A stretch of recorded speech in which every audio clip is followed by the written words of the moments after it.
Saan Samajije. Um, so I think this is a good idea because if I thought when they suggested last week that we come prepared, it allows us to kind of think deeply about what we want to say. Sometimes when we come and speak in an impromptu way, it's not that we're not speaking from our heart. It is that we're speaking from our heart, but then what happens is our head isn't normally involved, and so it can be sometimes disorganized. And when that happens, maybe the message we want to get across doesn't always get across as clearly as we want. So that's why I think this is very useful. Plus, I think the big benefit that I got was since they mentioned it, I was thinking in my head, like throughout the week, what is it that I want to say? I want it to be meaningful, right? And I want it to be something a little bit personal. So just thinking about it is an exercise that's helpful, right? Because like Dad was saying, it's the repetition that makes a difference. So that's just a quick introduction since I'll be the first person doing that. So I was thinking, first of all, that what's a good way to have a discussion about someone like Dinkar Uncle? I mean, I think that, typically what we'll do is we can talk about something that's personal to us, an experience that we've had with Dinkar Uncle, and I think that's meaningful. But I think what I chose to do was maybe to pick some of the qualities that maybe I wanted to focus on and think about because it's something that I personally want to work on. So that's the approach I took.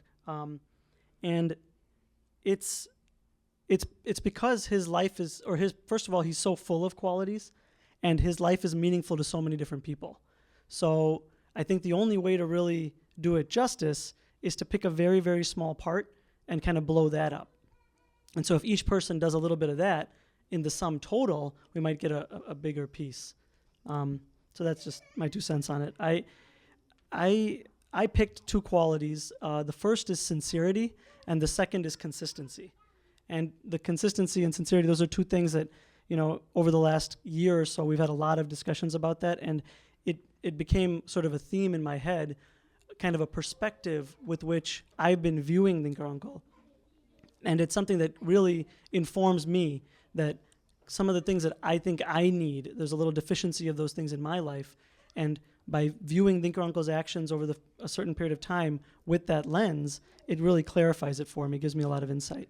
So sincerity, it generally means to be honest. So you're honest, you're free of deceit, free of any kind of pretense. That's the word. But I think the context that I was thinking about was being sincere to oneself. So it's sort of not just honesty, but it's sincerity to one's own values and one's own goals. So there's this quote from Hamlet by Shakespeare, and he says, "This above all, to thine own self be true, and it must follow, as the night the day, thou canst not then be false to any man."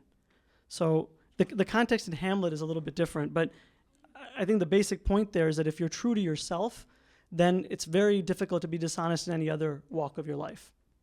You naturally will then be honest everywhere.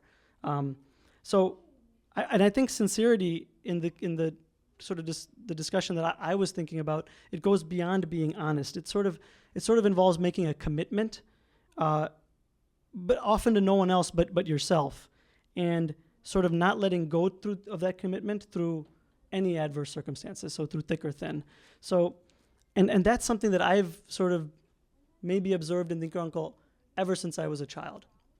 And maybe at the time I couldn't place it, but now in the context, I think I can see it a lot clearer. So he's always been clear about what his values are.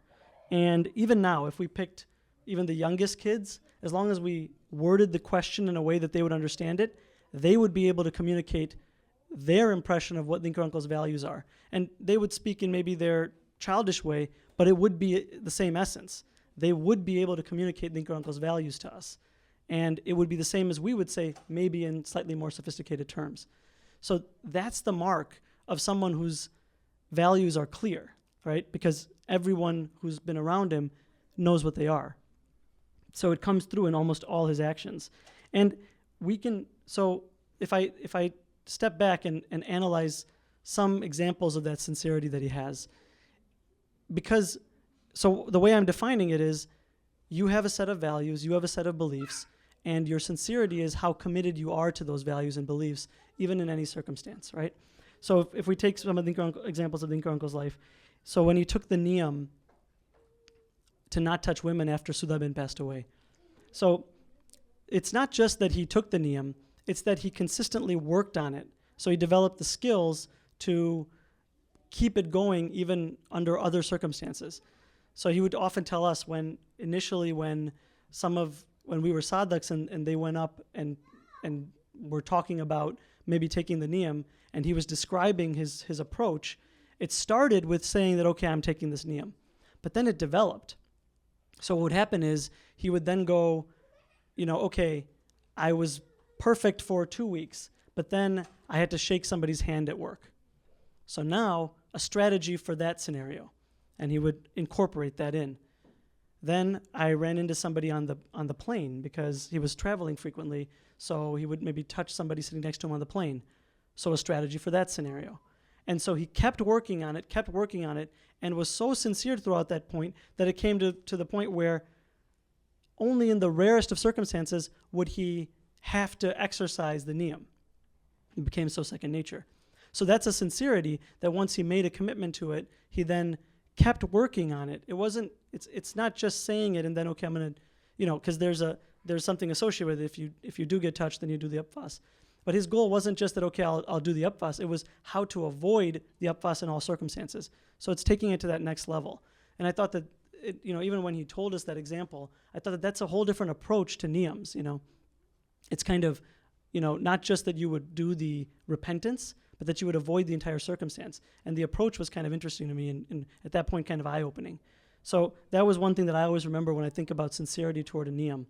The other thing is, let's say we talk about diet and exercise. So when he decided to do exercise in the morning, now I don't remember a circumstance, unless we had to get out of the house super early and we were late or something, where he wouldn't do that, where he would do exercise under every circumstance. And even if he knows he has to leave early, he'll get up that much earlier and do the exercise in the morning. So maybe it's a small thing, but those of us that have tried to maybe put in one habit per day like that, we know how easy it is to say, all right, I'll just skip this one day. But he won't, So even in something that sort of simple, there's that level of discipline and commitment to it. So it's, again, the thread of sincerity that he has to any commitment that he makes. So, and then the third one was kind of the one that we all know about, that at one point he was driving with Kakaji and he asked Kakaji what he should do. He asked Kakaji that, okay, you were talking about some other devotee, but what is my goal? What do you want me to do? And Kakaji, it was, if you really think about it, it's kind of an interesting thing, right? If you picture the scene, they're driving, and Kakaji or Dinkar uncle, and they were talking about an unrelated incident, and when they reach the signal light, Dinkar uncle just turns to Kakaji and says, okay, well, what am I supposed to do? And without missing a beat, without even taking a pause to think about it, and this is how Dinkar uncle has described it, Kakaji just looks at him and says, you have to be nirpeksh. Just like that. So and to me, when I was just thinking about that in my head, it was really interesting to me that Kakaji didn't even stop to think, that because there's so many things. It's such a poignant moment, right? If we were making a film of this, imagine how much drama you would put around the scene, because it's the one time Dinkar uncle was asking Kakaji what he's supposed to do, as opposed to doing it, right? There were so many things that Dinkar uncle said he did without Kakaji having to ask, right? Like when he set up the Sabha, and when he, Kakaji was saying that you're the one person who, I fulfilled their sankalp, but you actually took it and built satsang around it, right? But that he didn't have to ask for. But in this case, he asked, and in that poignant moment, Kakaji answered immediately. So it was something that, when Dinkar was telling that story, I remember, I think it was at a Friday Sabha, and he said it, and I remember being touched then when he said the story when he explained how quickly Kakaji responded. Because then it would seem that that's sort of it was sort of a thing that Kakaji knew from, maybe the first time he met Dinkar uncle, right? So, but it didn't stop there, because Dinkar uncle explained that when Kakaji gave him that statement that, hey, from now on you be nirpeksh, or you're what I want you to do is to be nirpeksh. I'm not exactly sure of the wording. then he took that and tried to, I guess, break it down and figure out what it means at its most deepest core. And he said that no matter how hard he went to get to that goal, it was sort of asymptotic, right? He could never get to it. He was saying that at any point, even at the most minutest level, there's always a little bit of expectation. So it just makes you think that that's the sincerity, the Dinkar calls it the sadhak thought process. That one time somebody asked, Maharaj asked some kachar, it could be Alaya kachar maybe, that, tamne sankalp thai che, do you have any desires? And Alaya kachar said, no, since I met you, Maharaj, I don't have any desires. And this was a householder. He was kind of a little bit of a lavish lifestyle, and he said, I have no desires. And then Maharaj turns to Muktan Swami and says, Ke tamne sankalp thai che, do you have any desires? And Muktan Swami picks up, this is probably dramatized, I'm not sure if he would have done this in front of Maharaj, but he picks up the sand, and as he's letting the sand drop from his hand, he's like, as many, pieces of sand or grains of sand that are falling, that's how many desires I have. Now, clearly, Muktan Swami probably has empirically less desires than Alaya Kachar, but Muktan Swami is in tune with himself. Because he's working on it, he can notice it. So Dinkar uncle, when he decided, or when Kakaji said that to be nirpeksh, he would look in every situation and try to get to that really minutest level to see, even at the smallest level, is there some level of apeksha? And then he would try to work on that. So that's a sincerity. So these are some of the prasangs that I thought of as I was trying to think of, what is it about his sincerity that has touched me in the past, and what sort of depicts that. And he has so many of these little mini goals also. So one time Bharatbhai from Pavai was doing the correction of the Swaminivata when we were doing the updated version. And I remember we were on a trip to London at that time with Dinkar uncle. And what would happen is we had to go through line by line and do the corrections. So we had a draft version. And so we were doing Vicharan. And so from morning to night, when we got up, before we ate breakfast, he was sitting there and he'd be working on it. So Amit Bhai would be reading, Dinkar uncle would have the text, and then he would be making the changes.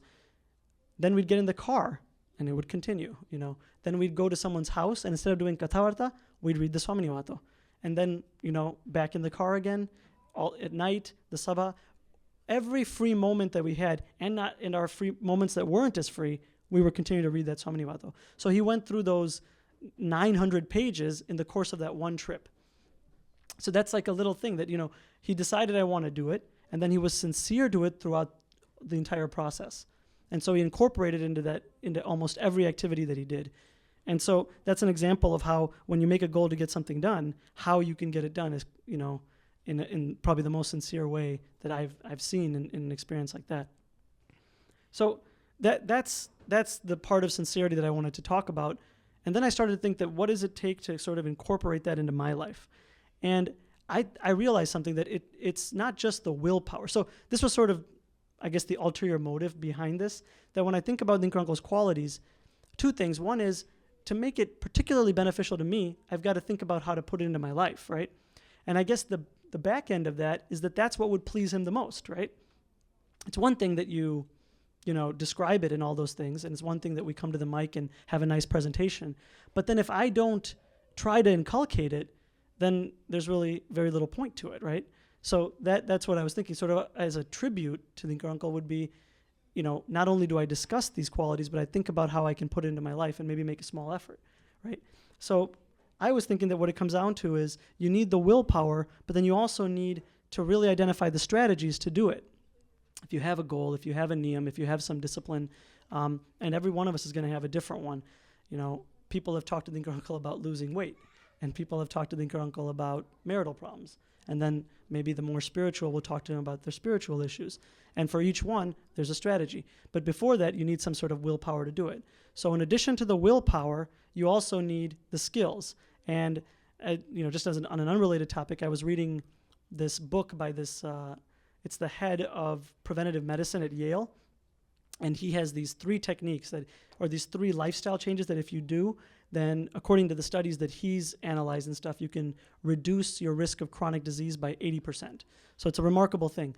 and that's a different discussion, but I think the point of that is he comes up with a concept that you may have the willpower to implement these changes, but if you don't have the skills, then at some point your willpower is going to fail you, right? So he comes up with a concept of skill power, and that skill power is a combination of the two.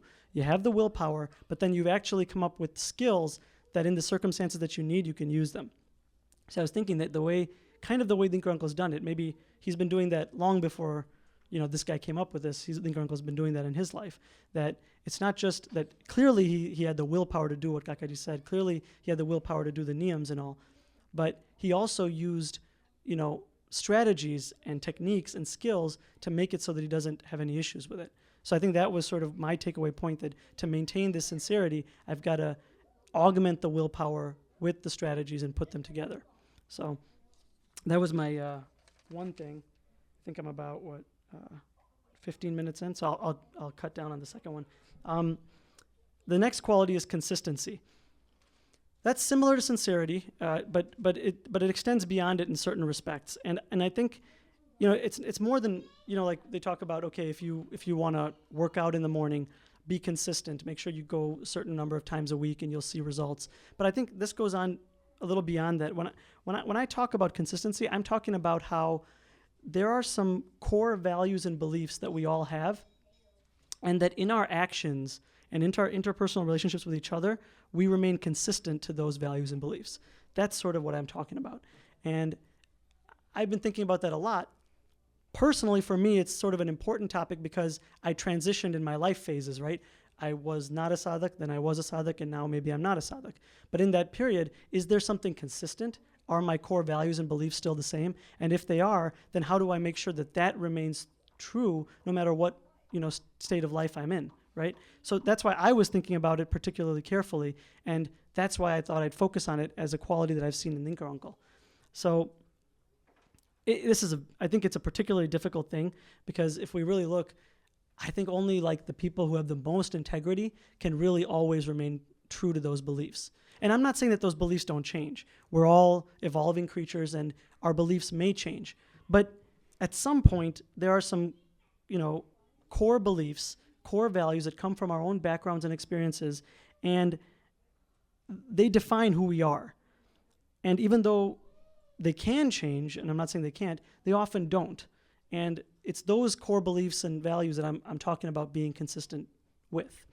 So, and I think that more than anything is what I've personally seen in Dinkar Uncle, especially maybe in the last couple of years when I've been looking at it. So I'm too limited to try and say what Dinkar Uncle's core beliefs and values are. I'm not going to try to describe them completely or even indicate that I could ever know what they are. But what I think I can do is say that, if we had to say what we think they are, most people would agree that his faith in Kakaji and the Gunatit hierarchy is a core value and belief, and the commitment to the progress of all the souls that come in his contact. Those, I think, are two consistent values and beliefs that I've seen in almost every walk of life that he's had. And I've been trying to think about what it is that they are. And this is what I came up with. But those beliefs and values are so strong, and he's so in touch with them that they shine through every action that he has. And so when someone's like that, and that's the reason I aspire to that goal, it's not necessary that the world agrees with the person. The world has their mass view, and they have a whole different outlook on things, and they may not agree with it. But if they're being true to themselves, they can never accuse that person of any irrationality or hypocrisy. And I think that's the value to me, particularly.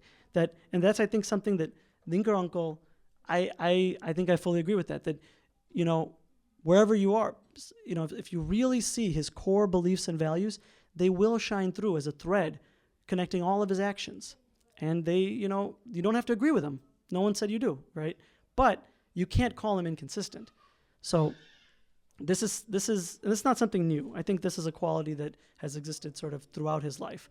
It's just something that now that I'm choosing to look at it, I can see it, which is kind of the whole point of this, right? He's always going to have those qualities. It's the common saying that the Gunatit Swarup is like the mirror. You see when you are what you're looking for, right? So those are the two qualities that I wanted to focus on. And this with the idea, the humble idea that if by thinking about them deeply, I will get more in tune with them and be closer to gaining them in my life. So that's our today.